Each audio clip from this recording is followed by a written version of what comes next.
Welcome to a dose of deeper contemplation.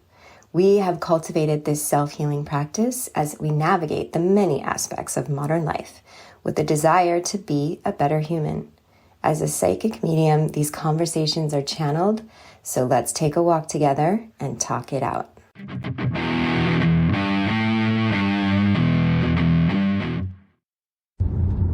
Have you ever found it difficult to actually have a really productive day when you can't do everything all at once? You just decide not to do it at all. Like if I had 1 hour to go do an errand, I couldn't just prioritize the one that needs to be done the most and that be okay. I'd be like, well, if I can't do 20 errands in an hour, then I might as well just stay home because I just don't have time to do it. That is perfectionism. It's very captivating sometimes as far as your energy and productivity levels.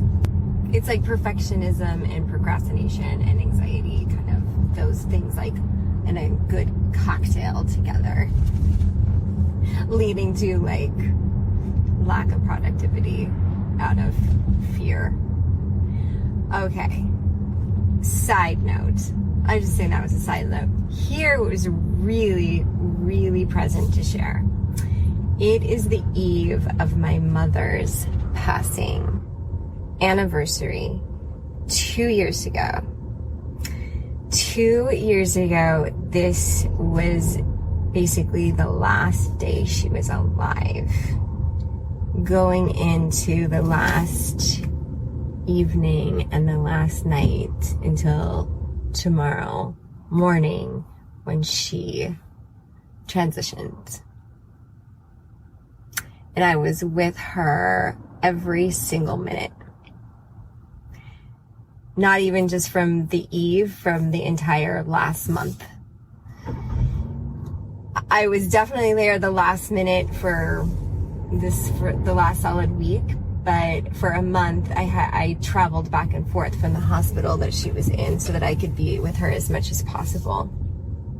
In the beginning, I really had hope that we would have more time, even though she was going to need 24-hour care.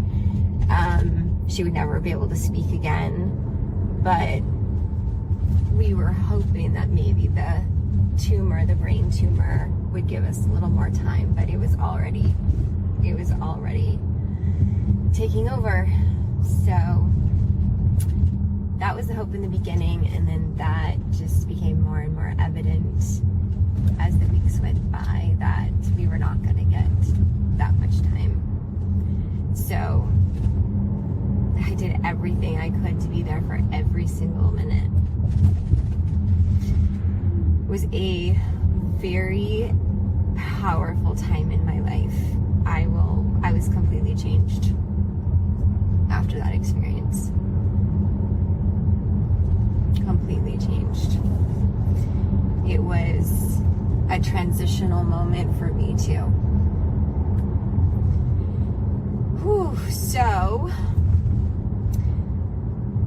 today we made an ancestor altar because last night we were in ceremony with her and allowed more grieving to come, just let the grieving happen, just sat there and cried and let out some sadness. And then today realized that everything that was part of that ceremony, some crystals and the cards and her picture, was actually, as they're always altars, but that her altar was very clearly being felt to stay there for the next several days through the whole transition. So we set up the altar where I had just made it on the floor. We put it onto the pedestal table with the brass tray that was hers that she gave me, and put her picture and the crystals that she held during the transition, and her favorite color is purple, so we represented purple, and she loved amethyst. We just did this whole altar for her as our ancestor, and it felt so honoring and just brought a whole other level of peace and love to my heart around my mom's death. Unexpected death. Oof. And the healing that still is going down for me around that.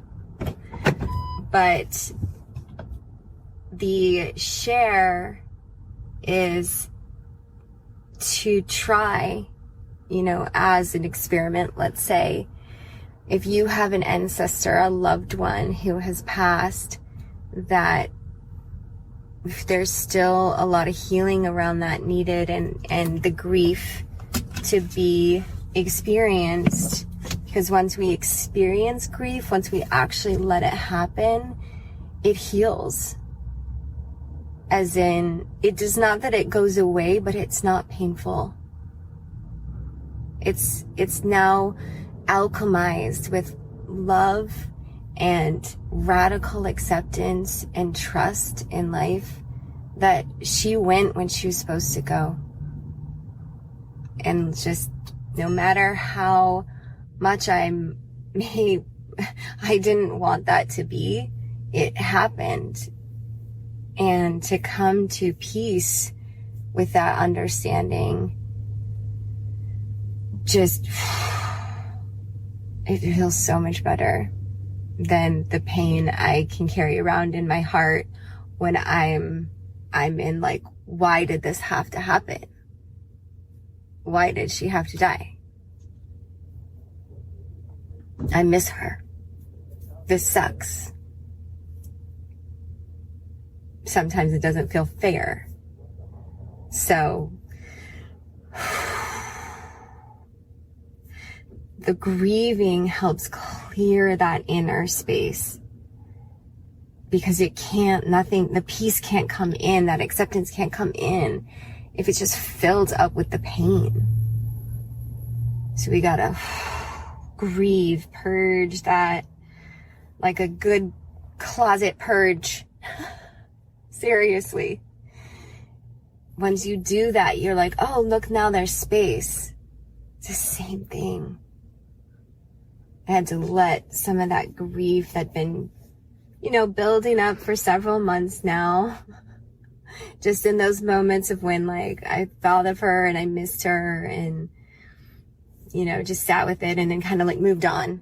It's like those little moments just build up, and so I felt like it was like, okay, it's time for a good cry about mom. And timely, because it's, again, the anniversary. We're so close to that moment in time in which that happened 2 years ago. So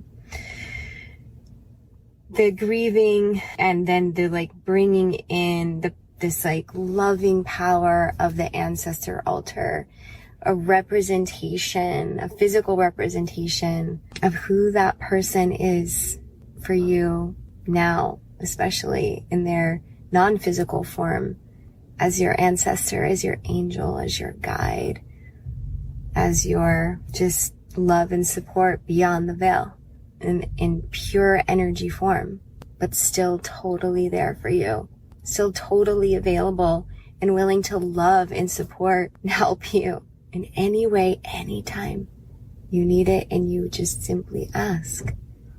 You simply acknowledge that you believe that power is there supporting you, and that we get to help support that belief with this physical representation of the altar that's in your space, and you sit within, and you're reminded of it, and it remains there even as you go about, so that you can just glance at it and be like, oh, reminder. Yeah, it's a magical world.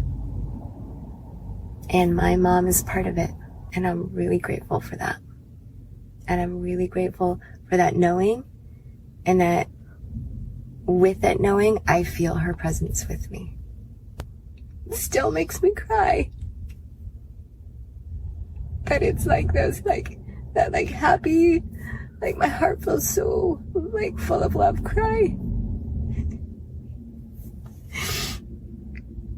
That's the power of her love. And it's there for me all the time. And it's simply becoming present with knowing that she is. It's a good sesh. So, the ancestor altar, I highly recommend it.